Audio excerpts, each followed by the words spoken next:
Good morning. This is John Horowitz, the President and CEO of Easterseals, DC, Maryland, and Virginia. At Easterseals, our vision is to create a hopeful, inclusive community where all people realize their potential and live meaningful lives. Employment is a key aspect of that vision. And that's why we're so proud to present the Workforce at Full Potential webinar series in partnership with the Greater Washington Board of Trade and our knowledge partner, Accenture. Easterseals appreciates these partners for helping us shine a light on how a diverse workforce and creating environments where all individuals can succeed enables companies and workers to prosper together. Expanding opportunities and enriching the daily lives of children and adults with disabilities is central to our mission. In today's session, we'll focus on how employment of individuals with disabilities increases the power of your workforce. I'm also grateful to today's sponsor, Verizon, whose support is helping make today's session possible. I also hope all of you will join us for next month's session on employing veterans and military family members. And remember, you can always access replays of the entire Candid Conversations series at candidconversations.eseal.org. We have a stellar panel for you today, so I want to pass it on quickly, but I'd be remiss if I didn't give a special thank you to Judith Heumann, the newest member of Easterseals DC, Maryland, Virginia's honorary board. Judy, thank you, and all the panelists for sharing your wisdom. In a moment, you'll be hearing from Chris Wheedleton, Senior Vice President of Employment Services here at Easterseals DC, Maryland, Virginia, who will be moderating the panel. But we're going to be starting with a short poll, and I hope everyone will take a moment to answer the poll. Welcome.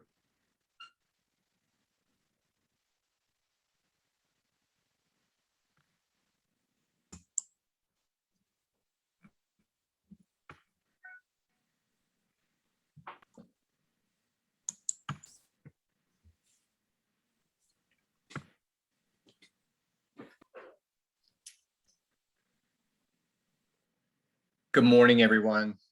I'm Chris Wheedleton. I'm the Senior Vice President for Employment Services at Easterseals of DC, Maryland, and Virginia.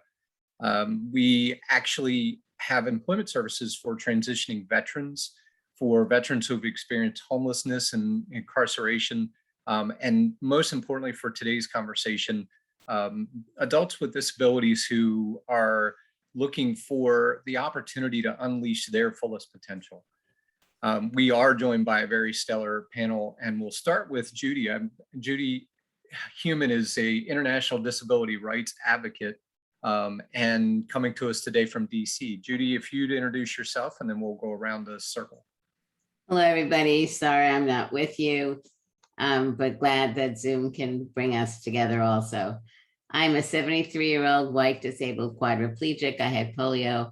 I use a motorized wheelchair. I have brown hair, which comes below my ears. I'm wearing earrings, a red sweater with black stripes for diamonds. I'm in the foyer of our home and my office, and surrounded by pictures of family and postcards and frittata and plants.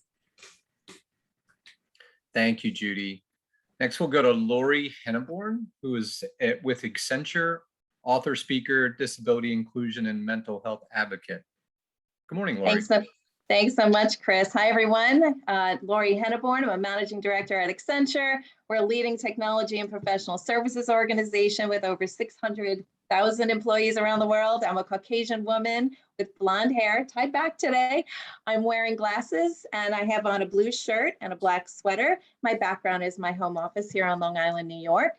And specifically related to our discussion today, I do lead research and thought leadership development focused on raising awareness and taking actions pertaining to disability inclusion, diversity, and equality in the workplace.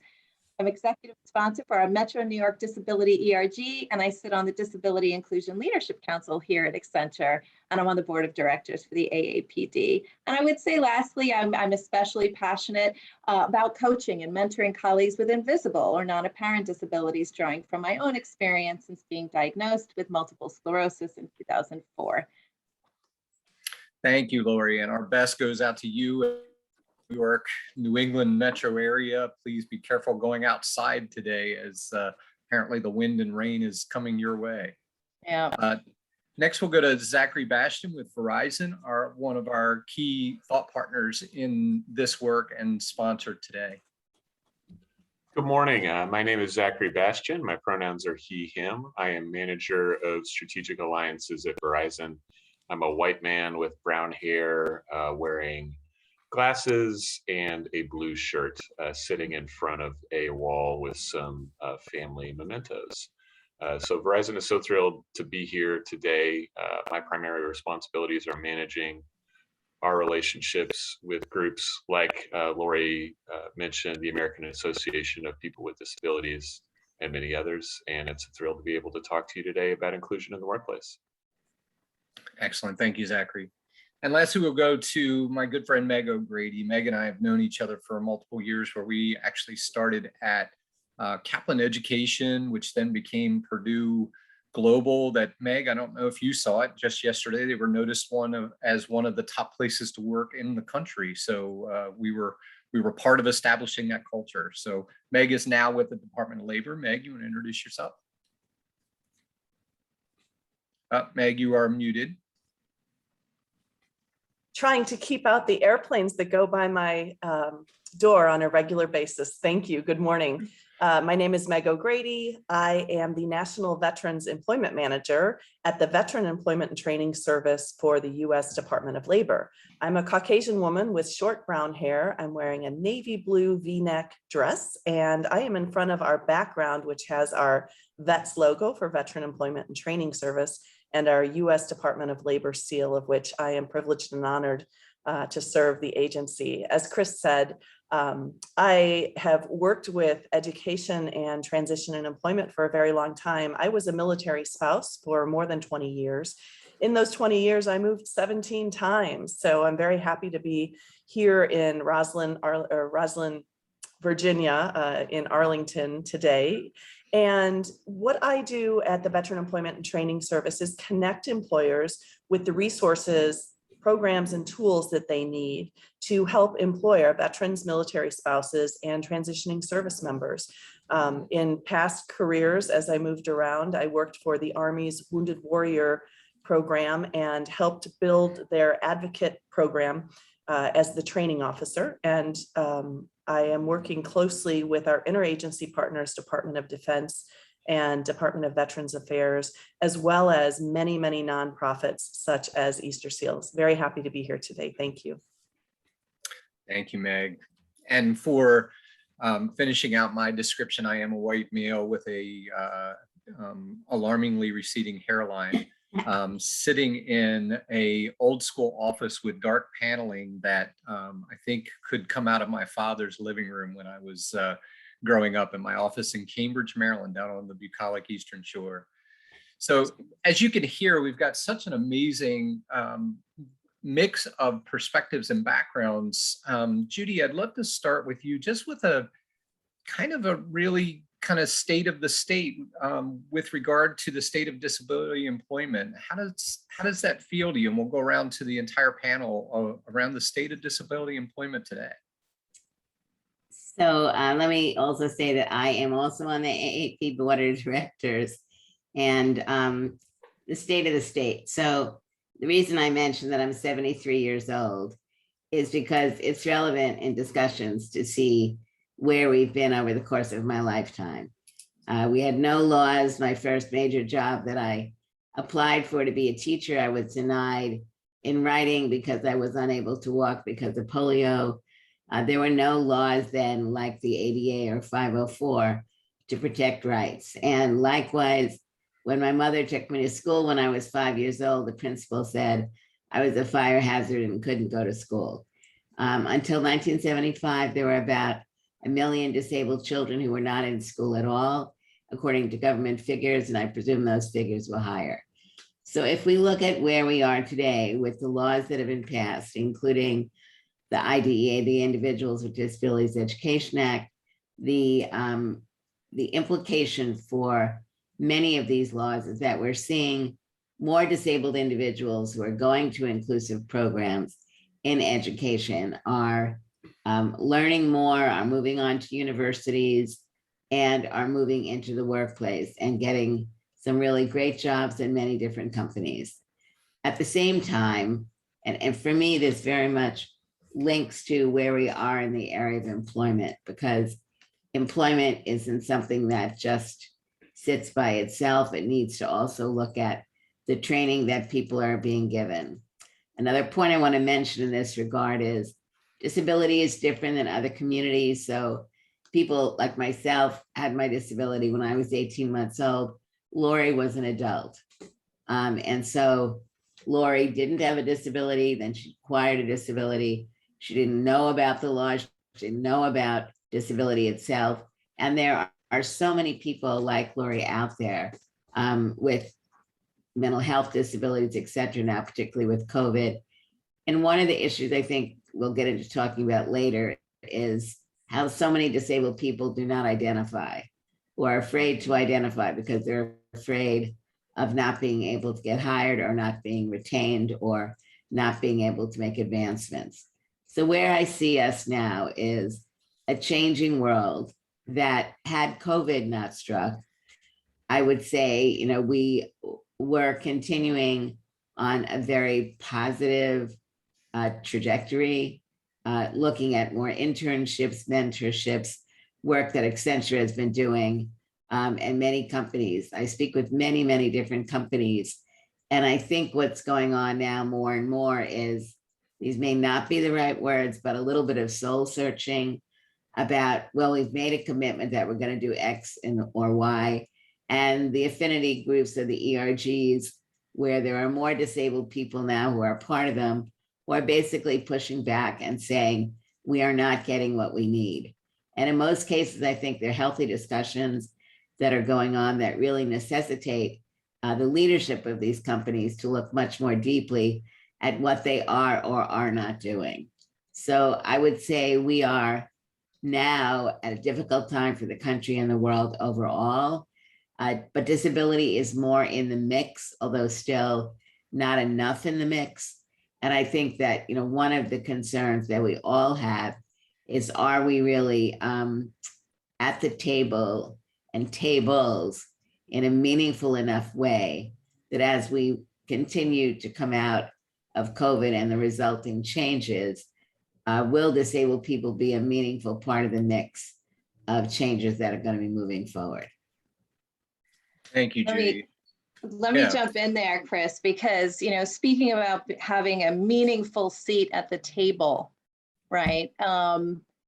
What we discovered in 2018, you know, vis-a-vis the business case, right? I think was a pivotal moment for disability inclusion, right? So, you know, at the end of the day, we can all agree that creating this diverse and inclusive workplace is the right thing to do.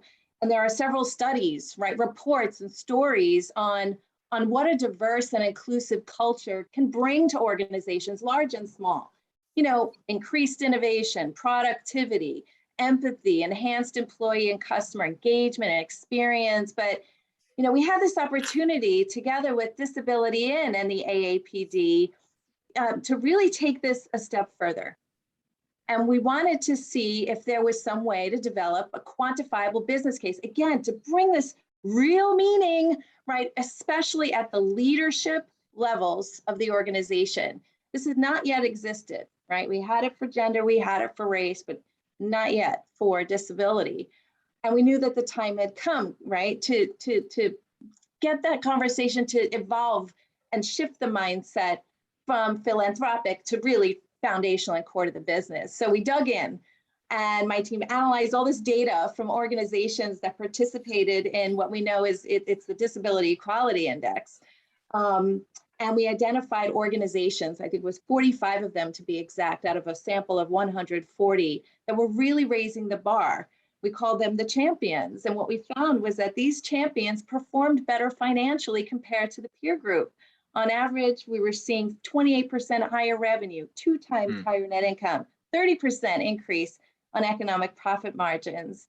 And we were also able to show that if you are improving your inclusion and diversity, right, amongst your workforce, with, and alongside persons with disabilities over time, 4 times more likely than others to have total shareholder returns that outperform the peer group. So, this was, again, this was a pivotal moment. We launched on the New York Stock Exchange.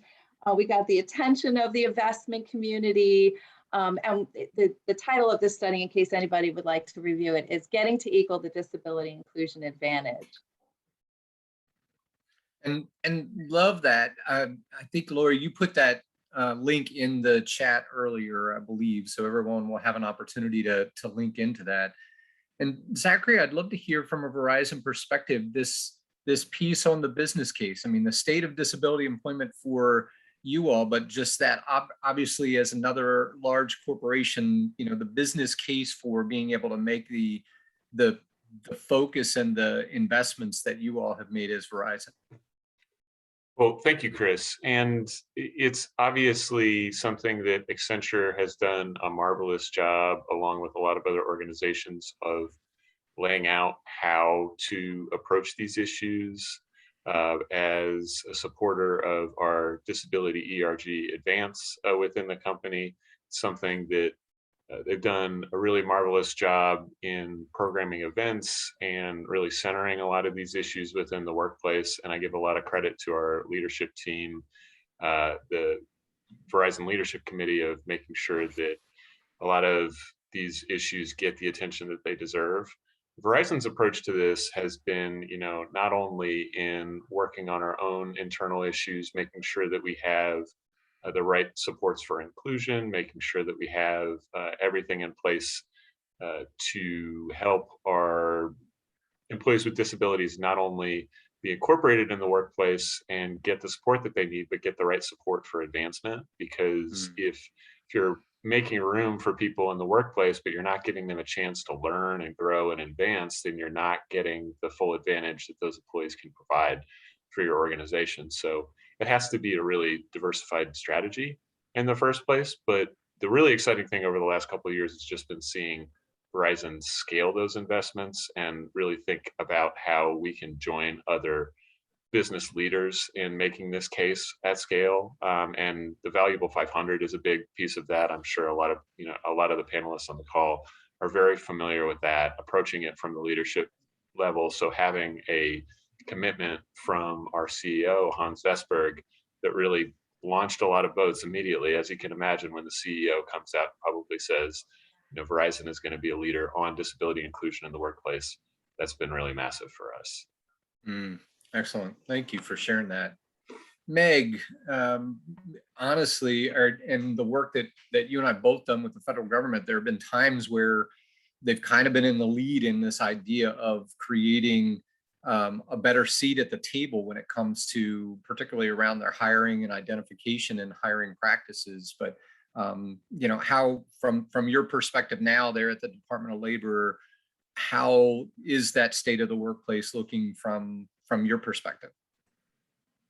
Thanks, Chris. I think, all of my esteemed panelists who have expertise really in the research and data here, I come from the policy perspective, and being able to sit at the table and understand from our department standpoint that inclusion is the most valuable part of what we can do to recover from COVID-19. And this month is National Disability Employment Awareness Month. And so I would encourage folks to go to our Office of Disability Employment to download some of the toolkits and resources that we have and read a little bit more about what we do with policy and how we can highlight policy. And I think that that's probably our most important role, is that the general public does not understand the I think some of the way forward and some of the value that our employees with disabilities have contributed to our workforce in general. There are so many stories to tell, and so we need to lift up that narrative. We need to get away from the narrative of a broken person into an able-bodied person who can do what they can with their ability and contribute to the workforce. I think COVID-19 has put us into a place where we've had to become much more flexible and adaptable On the downside, it's also given us a lot of technology challenges. I think in the space that I work with, veterans and military spouses and employers, the employers that I work with have been very adaptable, especially with military spouses as they move them around for employment as their service member moves around. And so I think a lot of those employers, including Verizon and Accenture, were ready for this time in a way to be adaptable, to be more flexible, and already had some of the thought leadership and technology in place. And so we need to take what we have and expand not only the use of the technology, the use of adaptability and flexible policies, but also amplify those thought leaders and show what it is to be inclusive in the workplace, and then tell the stories, not just the data, but the stories of how folks have contributed to the workplace and what those accomplishments have been. Yeah, I mean, it just speaks to, as I've gotten deeper into this work, I mean, I have a teaching background, and we always said every student has individual learning opportunities, and the way that even that larger languaging and messaging around the true neurodiversity of the workforce, no matter where we're coming at it from, I think that becomes important on it as well. In the spirit of candid conversations, Judy, I'll come back to you. When you mentioned, and you and Laurie kind of touching on this meaningful seat at the table, what are some of the challenges that still are some of the most significant challenges that still exist out there to keep us from having that meaningful seat at the table for those that are coming from different perspectives?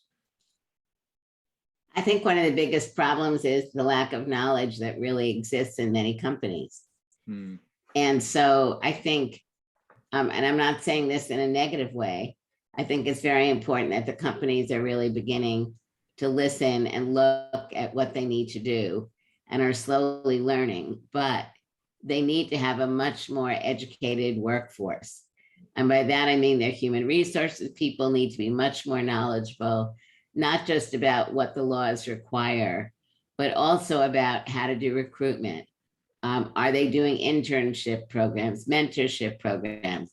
Are they supporting through corporate giving organizations in their communities? Are they looking to ensure that disability is a part of the organizations they're supporting?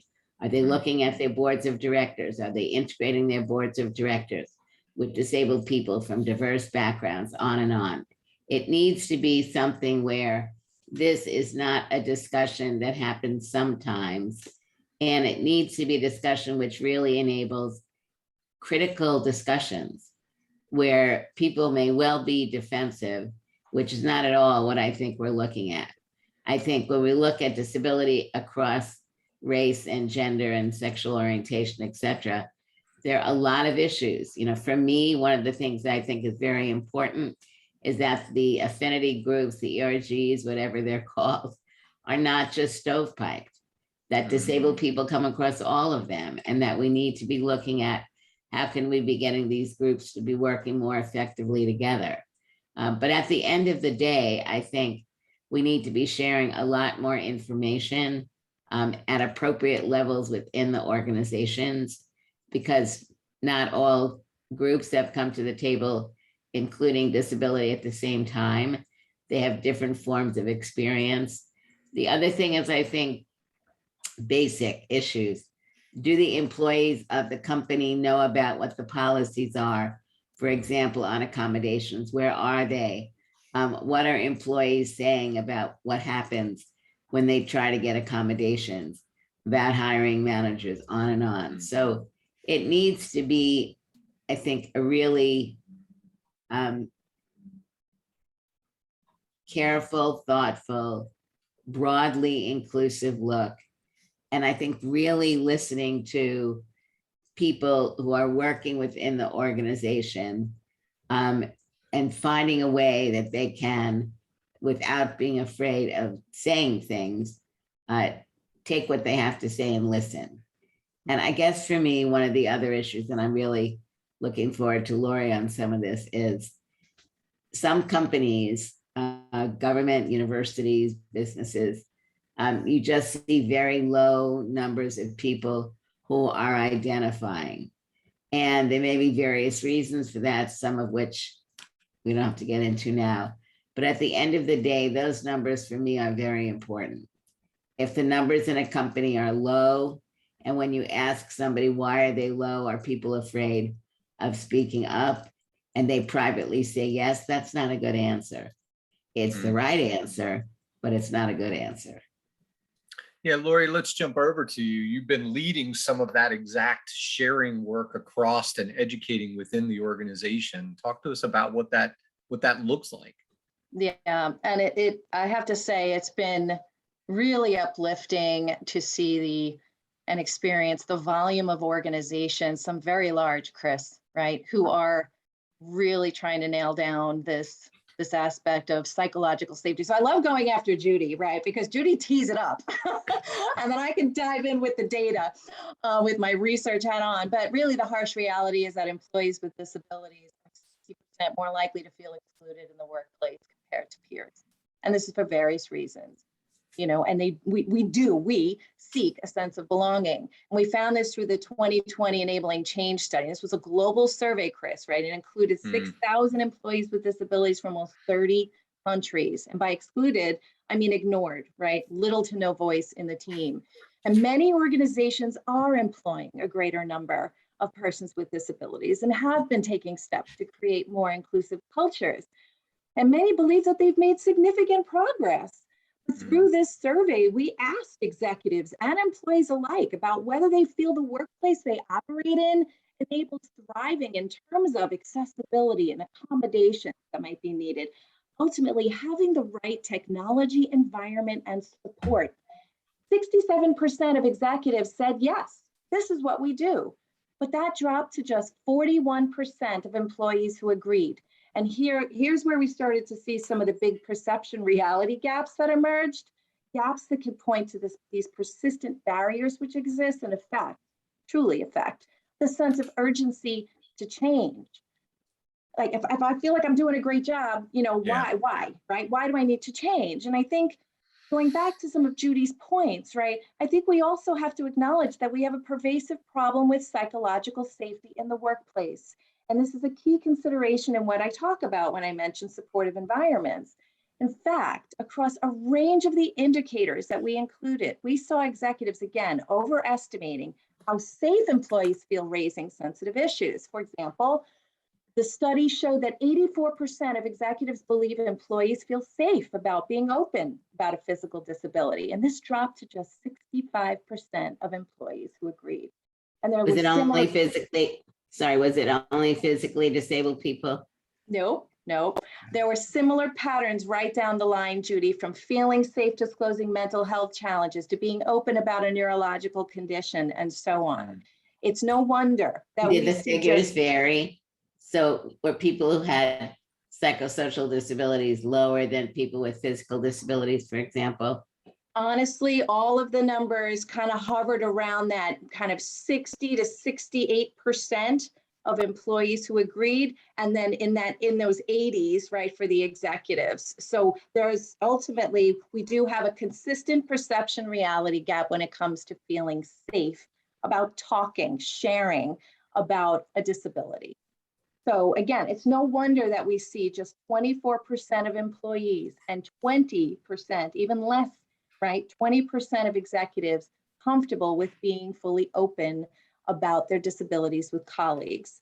All of this when 77% are telling us that they want to have that freedom to be the same person at work as we are at home so that we can thrive right alongside our peers. I'll end there. I could go on and on about this study. It's amazing. Yeah, it's and we've gotten to that space where, again, one of those things that's come out of COVID is kind of breaking down those barriers between that work and home. So Meg, looked like you were ready to kind of jump in on that. Yes, I just, I want to say hallelujah for Laurie and Judy. And worker protections are such a large issue right now. And it's not just a matter of employers knowing what those worker protections are or their compliance with those worker protections, but it is the education piece, Judy, you're exactly right. And how do we educate our workforce writ large? And I don't think that we can always count on the employers to do that for us. That's something that we need to do as a society, as a community. We need to bolster the education so that folks understand what the protections are and what it is that they can do in order to report something that does not seem right to them. What can they do to advocate for themselves, to receive the technology and the accommodations that they need? And often that's just a first step. Just a small accommodation in the workplace is so difficult for folks to ask for. I will also say, from a standpoint of employer perceptions, what we have seen, particularly from our perspective with veterans, is there's this image and there is this narrative of a broken veteran, a veteran with post-traumatic stress, a veteran who has, who is not going to be able to function socially in a workplace. And education simply about disabilities and what that looks like. In fact, there's a much higher rate of post-traumatic stress in the general community, in the general population than there is with veterans, in particular. Something just that small in trying to use the data that Laurie has to change the narrative about what employers can expect, and then providing that education to the workforce at large, and then ensuring that employers are complying with those policies that protect our workers. I think that's just vitally important. Zachary, I'd love to hear your thoughts on this, particularly as we get into this, we're kind of getting deeper into what's that look like from the leadership's perspective and what they can do from an accommodation standpoint. Absolutely. And I mean, so much of what Laurie and Judy and Meg all added is so spot on. I think it's very difficult for people to understand that when all these things can really start in a small way, that if you are uncautious or unkind or frankly, like foolish in the way that you speak around some of these issues, it can really have a chilling effect on your employees, where if someone was sitting on that fence of wanting to be more open about their identity in the workplace and hearing people be dismissive or reductive around these issues, it can really freeze people's enthusiasm for being out with that identity at work, which is tragic for creating what people want, which is a really inclusive culture. But I wanted to actually pull back and talk about something on a recruitment level that we think is really critical. Via AAPD, we've created a program called Start Access that looks at getting better accessibility programming and education within startups, because a lot of apps that come out are not accessible. But one of the work streams that we've developed with the Wheelhouse Group and AAPD on this is AI fairness and hiring tech, because this is such a critical piece of the puzzle. Even before you talk about, what our other panelists were just so brilliantly describing in terms of inclusion of an employee that's already there. There are so many ways that artificial intelligence, which is becoming more and more a part of the hiring process, that all the biases around what makes for a good employee or what makes for a good interview, they can be programmed in with all these anti-disabled assumptions. I mean, looking at a very basic level, the idea that, let's say someone is having an interview on Zoom and they're being scored by artificial intelligence on the amount of eye contact that they're making with their webcam. Well, what if that person is blind? Or what if that person is autistic? Or what if that person is light sensitive? But this algorithm is making all these assumptions about the employee's level of attention or how engaged they are in the interview based on this. So this is something that through this project, we're really focused on what can we look at on a system level, because every piece of the puzzle that the other panelists were talking about in terms of culture is extremely important. But if the systems have biases against disabled people before they even can get in the workplace, we're holding them back even more. Yeah, and even in particular when it's an individual before you get there, and the biases that we all bring to the table. Laurie, I saw you smiling on that. Is that something you've done some work on or digging into? I'm smiling because Zachary, we need to talk. We put a ton of effort into the AI for Disability Inclusion report that we launched in time for GAD this year. And that the focus on the importance of taking a multi-stakeholder approach, right, when it comes to ensuring unbiased, fair, right, solutions from an AI perspective, specifically related to the hiring and recruiting, right, advancing process, is paramount to that piece. And yeah, so Zachary, we're gonna connect after this, so I can share that story with you, and we can compare notes. Looking forward to it. Great. And I would like to jump in here just because now I'm smiling so much.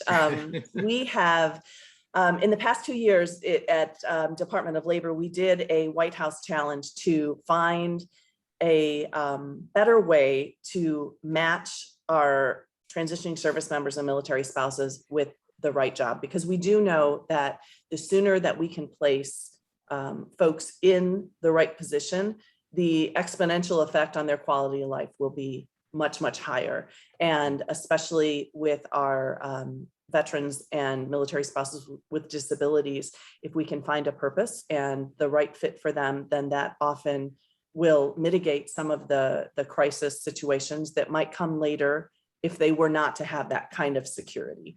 But in this challenge, the winner was a small company who does AI and uses AI for matching, and our pilot program, which will be on 9 installations across the country starting in November, has a #1 goal of identifying equity and bias using AI for job matching and what that looks like. And then looking at how that affects the American worker at large. So we're really excited to be able to use this very small population to take a look at the use of AI and really look at AI for good. And is it something that makes sense for our equity deliverables, and identify where the biases are so that perhaps we can help improve that AI technology, but then bringing it to a much bigger piece of the federal government at large, and how can we use it for the American worker. So I'm very excited to talk to both you, Laurie and Zachary. Yeah, I was thinking the same thing, Meg, when I think of your role for the audience. Meg's role, we think too much of the bureaucracy within the federal government, and she's got a really cool strategic role to come in and look at across the board at the Department of Labor, where are the opportunities, where are those gaps, and being able to look at, technology, but not just for technology's sake. Judy, I see you ready to jump in on this one. No, I just wanted to say that I think we need to go beyond accommodations. People feeling comfortable in the workforce is way beyond the accommodation they get. And here, I think they're the same issues that other diverse communities are raising. And clearly accommodations are obviously essential for people in many cases to perform their work. And if they don't get the accommodations they need, whatever they may be, their work performance may be impacted by that. And that can, of course, have all kinds of other adverse implications. But I think when you talk to disabled people, one of the issues really is, how do they feel in the work environment? Are people, you've got all these, I hate etiquette programs, but these etiquette programs about things to do and not to do. I hate them because you don't see etiquette programs for any other group but disabled people. No one would even dare to think about putting an etiquette program out for anybody else. But we're still at a level where we have to be giving people information on what is appropriate etiquette, and I think that's a big issue. But my point in this is accommodations needs to be seen much more broadly. We're looking at the entire work environment. So when a disabled person, visibly disabled or not, comes into the workforce, whether it's through the computer or on site, how do they feel they're being treated? Are they being spoken to equally? Are they being invited to do things like with colleagues? are they seen as a total person who has multiple things that can be offered? If they don't have that sense of belonging, which I think companies do want people to feel like they're concerned about the whole person. And I think these are really important issues that we need to be looking at when you look at the other groups that exist in companies. They're not just dealing with accommodations. They're dealing with much, much more than that. And that's what needs to be going on in the area of disability too. You have data on that, Laurie? Yes, ma'am. But not enough time. Right. We're about 5 minutes before we're going to jump into before we jump into Q&A, and I see a number of good Q&A questions. So for the panelists, if you want to take a look at that. But I'd love for this last couple minutes to kind of dig in there a little bit. Laurie, that data that you shared, and I couldn't write fast enough with some of it, so I'm excited to get into that as we come out of this. But this disparity, let's talk about leadership as we kind of close this. And this is leadership. Obviously, we've got a number of folks in our audience that are probably leaders in their own organizations, and then us as individuals in leading the way within our workplaces. But this disparity between the safety that employees that have disabilities feel within their work environment and leadership looking at it going, oh yeah, they're all safe, they're all in good shape. Let's talk about that. What can leadership do, and either individualized leadership or leaders within organizations? Laurie, why don't we start with you? Okay, so I'm going to try really hard not to bury you in numbers again. Some might creep in here, but I mean, what I will say is that right from the business case on through to our culture studies, on through to our future of work studies, right, is the fact that we just can't underestimate the role that leadership, bold leadership, plays along this journey, right? And it is a journey. Our own CEO, Julie Sweet, has said very openly that disability inclusion is very personal for her. She shared this through major global platforms like WEF, like the Disability In Conference from this summer, where she was a chair. She talks very openly about our own goals here at Accenture, our action plan, how we are measuring our progress, because measured gets managed, right? But she also has acknowledged that, we all have so much more to do. I look at these companies that are scoring 100 on this and 100 on that, but really at the end of the day, right, nobody's perfect in this space, right? There are no best practices. There are lessons learned. So, what I will say is one key action that we took this past year is establishing this Global Disability Inclusion Leadership Council. And it is a truly multi-stakeholder group of executives across areas like I&D, recruiting, talent and learning, training, right? Marketing and communications, research, mental health, there's working environment, and of course, digital accessibility. And on a regular basis, Chris, right, we're getting together and we're providing updates to each other on priorities, programs in this space. We're discussing and actioning feedback from our people. So when Judy says, right, we need to understand how they're feeling, right? What those needs are. Do they feel belonging, right? We're taking those discussions into this group so that we can identify where improvements are needed. So for example, we now have, and maybe the pandemic provided the boost for this, but we now have a global accommodations program and request tool with a centralized budget. This is a good practice. We've been launching accessibility centers of excellence, physical spaces where folks can go in and explore and test different, assistive technologies and digital accessibility solutions in many of our key locations around the globe. So, we're seeing real actionable change as a result of coming together and including employees with disabilities, executives with disabilities in those conversations. Excellent. Other thoughts? Yes, I want to say that I love Accenture's work because I think data is so critical. and ways of getting this data out in a, I don't know what the right word would be. It's not that it's more accessible because you have to know it exists.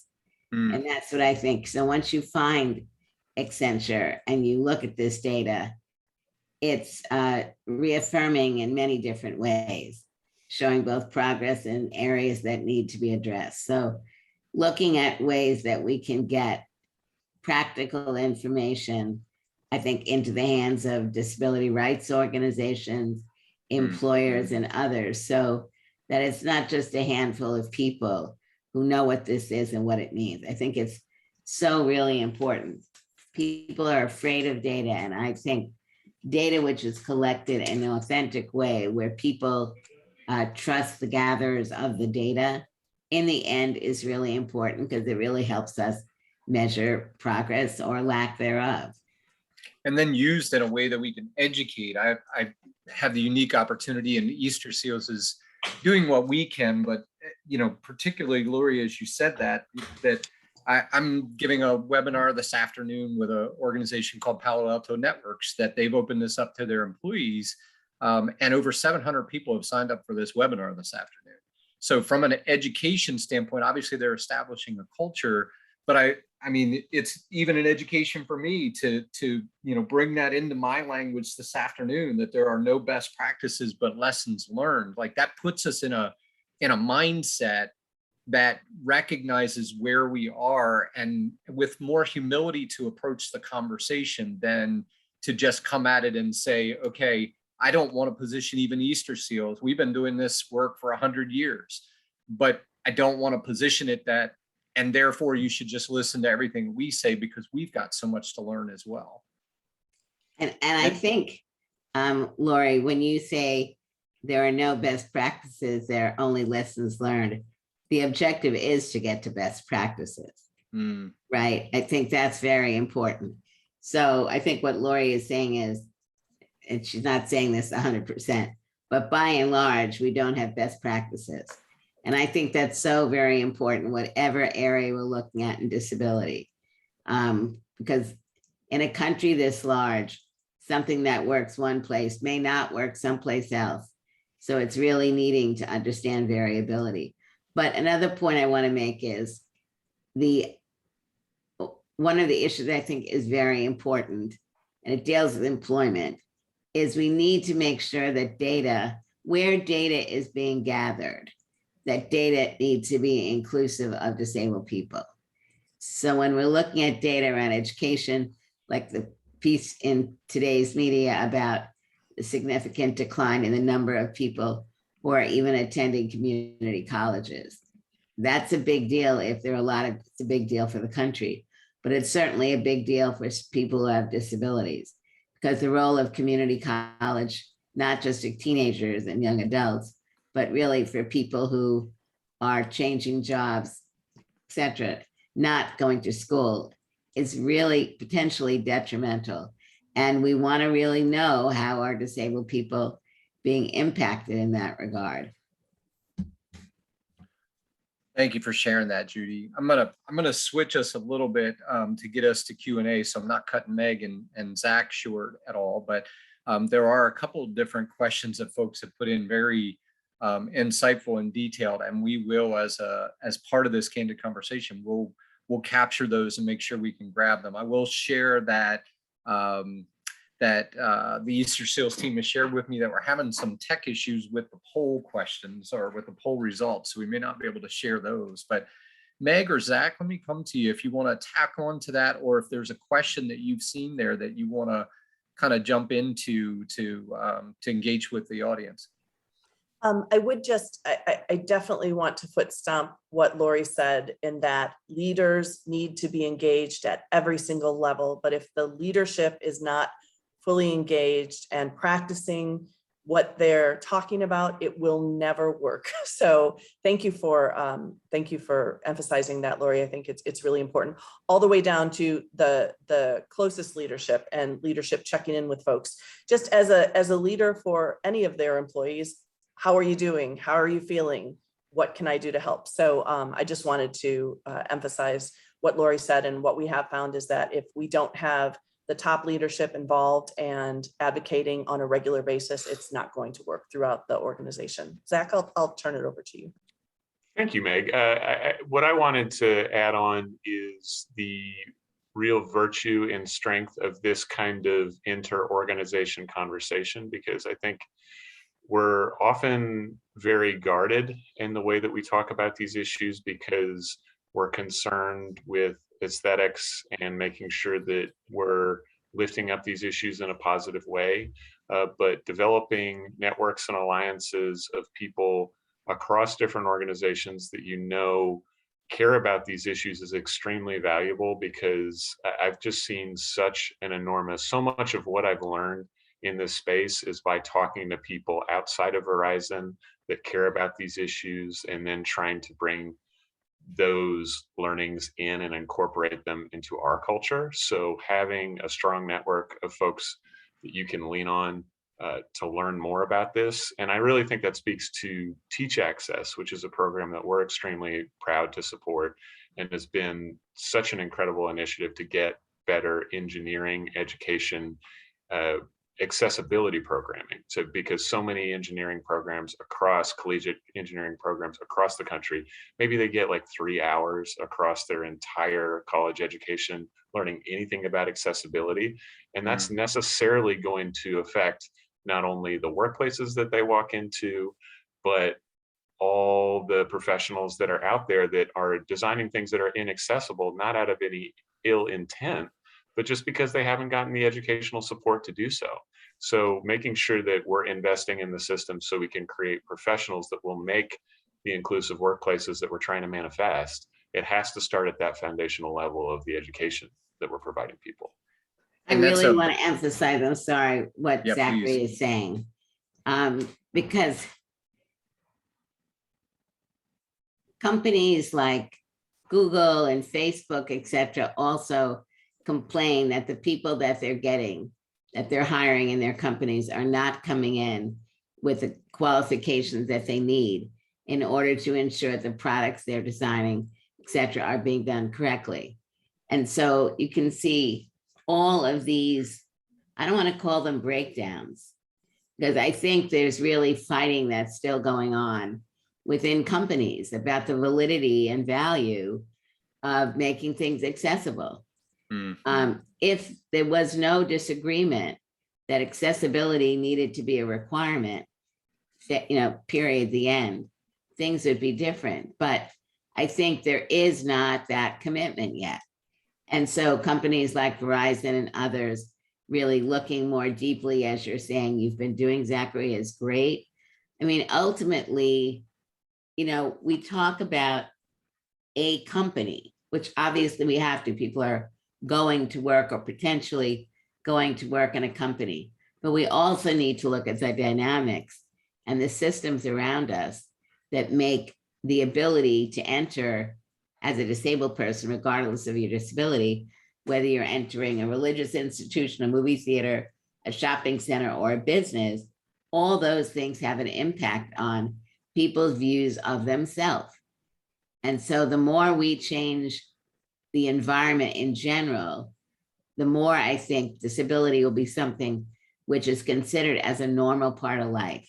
And right now, we're still not discussing disability as a normal part of life. Yeah, I'm going to read a question actually that touches on this so well. And having come out of a couple universities myself, where we were working with corporations along this line, it truly does. I think Judy said it well. It's got to be around a lifelong learning because of the fact that there's so much evolution that is happening. So Joanne Schneider writes, I'm glad to hear all this, and the breakup on the webinar is so bad that I'm not sure if I'm missing something critical. So we apologize if there have been issues, and at the same time, listen to the rest of her question because it touches on this. But there's one issue I'd like to see on the table. I'm a person with significant hidden disabilities, including audio, visual, IDD processing, and physical disabilities, with a significant career before I started disclosing my disabilities. After disclosing, I was harassed out of 3 jobs and started my own company. One of the critical issues that is never addressed is the needs of people who don't fall into the usual, air quotes, categories of disabilities. visible physical disabilities, blind, deaf, etc. For the rest of us, accommodations are hard to come by, and we are often not believed when we disclose because the systems are only designed for these few disabilities.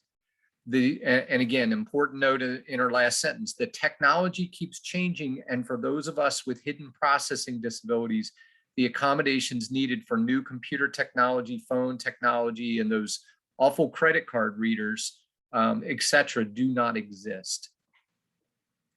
Thoughts from the group on that? Thank you, Joanne, for sharing that. Chris, I did want to point out, and I had answered another question just through typing with a link, but I did want to point out, I would be remiss if I didn't point out that there is they call it technical assistance, and perhaps that's not the correct term we want to use today because it's not about technology, but the Department of Labor has a job accommodation network where they provide a variety of resources, not only for employers, but for individuals. And if you go to our website, and it is entitled ADA, it is not necessarily particular to accommodations, but there are a lot of resources for accommodations. There are a variety of resources there. I would encourage anyone who is on the webinar today to go to that website and look at the Job Accommodation Network and look at the partners who are helping with that assistance, both for individuals, communities, and for employers. Thank you, Meg. Laurie? You know, I will say that based on my own experience, right, of having an invisible disability, one that brings any number of permanent and temporary disabilities throughout its lifespan, I have faced this challenge, and I would say that it was deeper engagement with our ERG, disability ERG, hearing other stories, being able to share my own story, and by nature of that, educate my colleagues, having discussions with my HR lead, being very open and candid with my supervisor as well, right? But all of this requires that what we talked about earlier, Chris, right? This psychological safety. So it can't be purely upon the employee to solve for this, right? The organization has a role to play. And so, yes, in my case, it's been absolutely wonderful to see the enhancements and advancements to our global accommodations and adjustments program. From day one, when you raise your hand and say, I need help, you're linked right to a caseworker, right? You're having these conversations, you know, you're trying to come together and find these solutions. But I fully recognize this is not consistent, obviously, across the board. Yeah. Well, thank you for sharing that. And in that spirit of hearing other stories and educating, I want to thank our panelists today. I mean, this has been such a good, robust conversation. I want to thank Judy Heumann, Laurie Henneborn, Meg O'Grady, and Zachary Bastian for your roles and your leadership and for doing your part in this conversation. Again, we as Easterseals are honored to be part of this. This is part of our vision and mission, has been for 100 years and will continue to be. And we'll continue to do these candid conversations on a monthly basis. So we welcome everyone in the audience. We welcome you to reach out to our panelists as well as to us for further conversation, further engagement, and all of our focus on those around us to create more of an inclusive world. Thank you to each of you for your role in that.